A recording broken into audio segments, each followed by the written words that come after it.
71 সালের কথা কারো মনে আছে? আছে নাকি? হাত তুলে দেখান একটু। 71 সালে আমরা একটা যুদ্ধ করছিলাম না? তার বিরুদ্ধে যুদ্ধ করছিলাম, পাকিস্তানিদের বিরুদ্ধে, ঠিক না? তারা আমাদের জোর করে আমাদের এই এলাকাটাকে তারা দখল করে রাখছিল, আমাদের যে ভোটের যে রায় সেটাকে বাতিল করে দিচ্ছিল।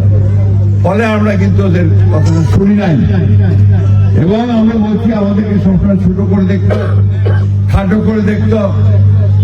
বাঙালি মানে খারাপ, বাংলাদেশি মানে ছোট, এইভাবে চিন্তা ভাবনা করে কথা বলত।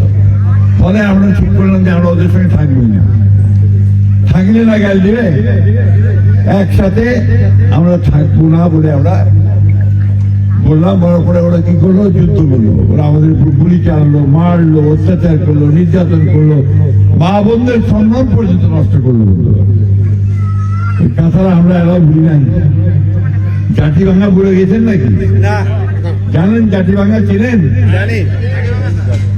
আমাদের ইয়ে সুগান পুকুরিতে ওখানে একটা বড় দেখে মনুমেন্ট আছে, একটা স্মৃতিসৌধ। স্মৃতিসৌধগুলোতে কার নাম লেখা আছে? তাদেরকে গুলি করে মারা ফেলছিল, ঠিক না?